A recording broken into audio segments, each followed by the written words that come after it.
Hello ಎಲ್ರಿಗೂ ನಮಸ್ಕಾರ. Kitchen queen Kannada ಚಾನೆಲ್ಗೆ ಮತ್ತೊಮ್ಮೆ ಸ್ವಾಗತ.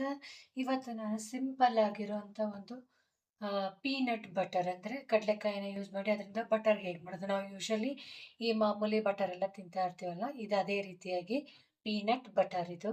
ಸೊ ಇವಾಗ ಎಲ್ಲ ಕಡೆನೂ ಇದು ಅವೈಲಬಿಲಿಟಿ ಇದೆ, ಎಲ್ಲ ಕಡೆನೂ ಸಿಗುತ್ತೆ, ಎಲ್ಲ ಅಂಗಡಿಗಳಲ್ಲೂ ಸಿಗುತ್ತೆ. ಆದರೆ ಇದು ಏನಂದರೆ ಸ್ಪೆಷಲಾಗಿ ನಾವು ಯಾವುದೇ ಕೆಮಿಕಲ್ಸ್ ಇಲ್ಲದೆ ಈ ಒಂದು ಕಾಣಿಸ್ತಾ ಇರೋ ಇಂಗ್ರೀಡಿಯೆಂಟ್ಸ್ ಏನಿದೆ ಅಷ್ಟು ಮಾತ್ರ ಬಳಸ್ಬಿಟ್ಟು ನಾವು ಇರೋ ಒಂದು ರೆಸಿಪಿ. ತುಂಬ ಚೆನ್ನಾಗಿರುತ್ತೆ, ಮಕ್ಕಳಿಗಂತೂ ತುಂಬ ಇಷ್ಟ ಆಗುತ್ತೆ.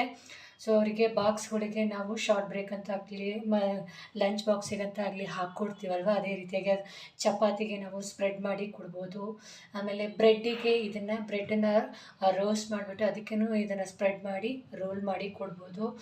ಈ ರೀತಿಯಾಗಿ ಮಾಡಿಕೊಟ್ರೆ ಮಕ್ಳಿಗೂ ಹೆಲ್ದಿಯಾಗಿರುತ್ತೆ, ಟೇಸ್ಟಿಯಾಗೂ ಇರುತ್ತೆ, ತುಂಬ ಇಷ್ಟಪಟ್ಟು ತಿಂತಾರೆ. ಸೊ ಯಾವುದೇ ರೀತಿ ಕೆಮಿಕಲ್ಸ್ ಬಳಸದೇನೆ ನಾನೀಗ ಒಂದು ಪೀನಟ್ ಬಟರ್ನ ಮಾಡ್ತಾಯಿದ್ದೀನಿ.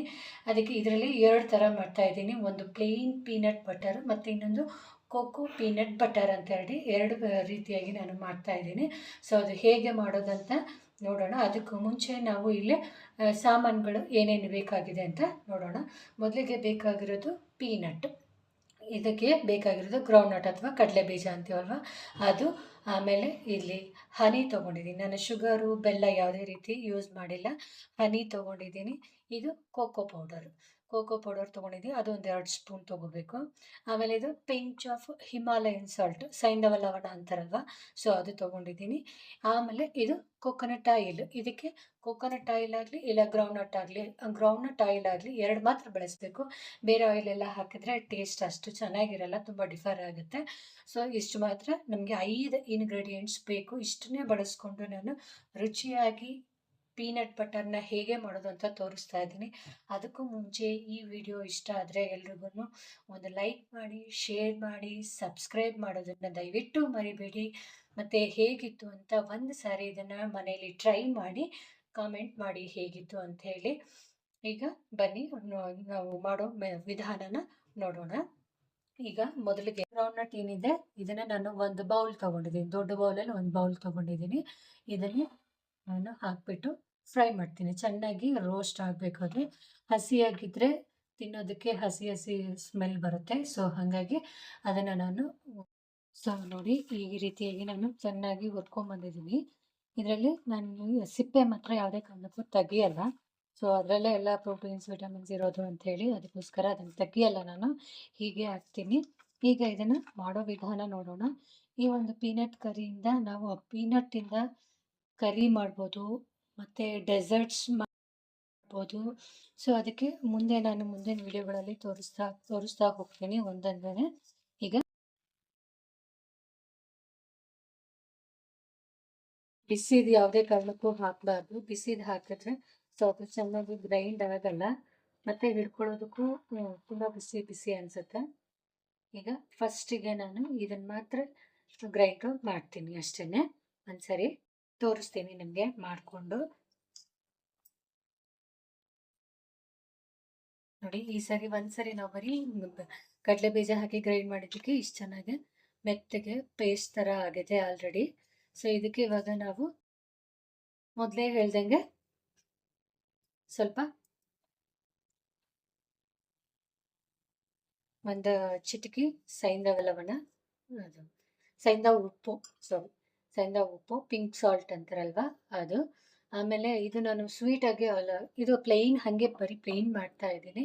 ಇದಕ್ಕೆ ಯಾವುದೇ ರೀತಿಯಾಗಿ ಸ್ವೀಟು ನಾನು ಆ್ಯಡ್ ಮಾಡಲ್ಲ, ಮತ್ತು ಕೋಕೋ ಪೌಡ್ರನ್ನು ಆ್ಯಡ್ ಮಾಡಲ್ಲ. ಮತ್ತು 1 ಸ್ಪೂನ್ ಮಾತ್ರ ಆಯಿಲ್ನ ನಾನು ಯೂಸ್ ಮಾಡ್ತೀನಿ ನೋಡಿ, ಇಷ್ಟೇ. ಇದು ಕೊಕೊನಟ್ ಆಯಿಲ್, ಇದು ಒಂದು ದೊಡ್ಡ ಸ್ಪೂನಲ್ಲಿ 1 ಸ್ಪೂನು ನಾನು ಯೂಸ್ ಮಾಡ್ತೀನಿ. ಇದು ಏನಕ್ಕೆ ಅಂದರೆ ಒಂದು ಸಿಲ್ಕಿ ಟೆಕ್ಸ್ಚರ್ ಬರುತ್ತೆ ಅಂತ ಅಷ್ಟೇ.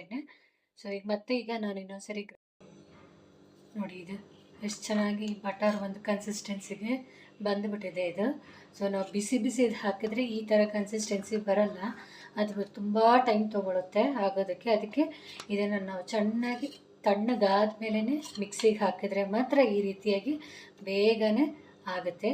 ಸೊ ಇದನ್ನು ನಾವು ಒಂದು ಬೌಲಲ್ಲಿ ತೆಗೆದಿಟ್ಕೊಳ್ಳೋಣ. ಮತ್ತು ಇನ್ನೊಂದು ಸ್ವೀಟ್ ಪೀನಟ್ ಮಾಡೋಣ, ಅದು ಹೇಗೆ ಅಂತ.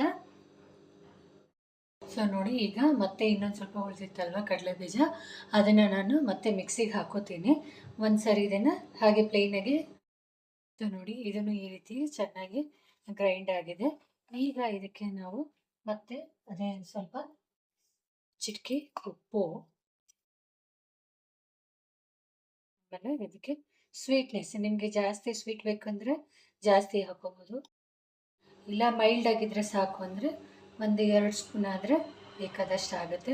ಸೊ ಇದಕ್ಕೆ ಆಯಿಲ್ ಹಾಕೋ ನೆಸೆಸಿಟಿ ಇಲ್ಲ, ಯಾಕೆಂದರೆ ಆಲ್ರೆಡಿ ಇದರಲ್ಲೇ ಈ ಹನಿ ಹಾಕೋದ್ರಿಂದ ಇದರಲ್ಲೂ ಸಿಲ್ಕಿ ಟೆಕ್ಸ್ಚರ್ ಬಂದ್ಬಿಡುತ್ತೆ. ಹಾಗಾಗಿ ನಾನು ಇದಕ್ಕೆ ಆಯಿಲ್ ಹಾಕ್ತಿಲ್ಲ, ಬೇಕಾದರೆ ಹಾಕೋಬೋದು. ಸೊ ಏನು ಬೇಡ ಅನಿಸುತ್ತೆ, ನಾನು ಅದಕ್ಕೆ ಹಾಕಲ್ಲ ಇದನ್ನು. 2 ಸ್ಪೂನ್ ಹನಿ ಹಾಕಿದ್ದೀನಿ,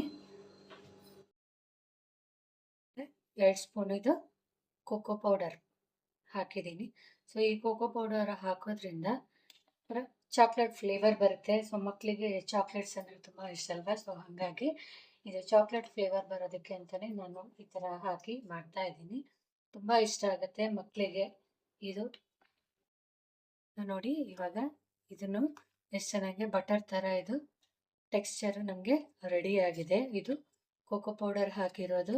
ಇದನ್ನು ಚಪಾತಿಗೆ, ಬ್ರೆಡ್ಡಿಗೆ ಮತ್ತು ಹಾಗೆ ತಿನ್ನಲಿಕ್ಕೂ ತುಂಬ ಚೆನ್ನಾಗಿರುತ್ತೆ, ತುಂಬ ಟೇಸ್ಟಿಯಾಗಿರುತ್ತೆ ಮತ್ತು ಹೆಲ್ತ್ಗೂ ಒಳ್ಳೆಯದು ಇದು ತಿನ್ನೋದು.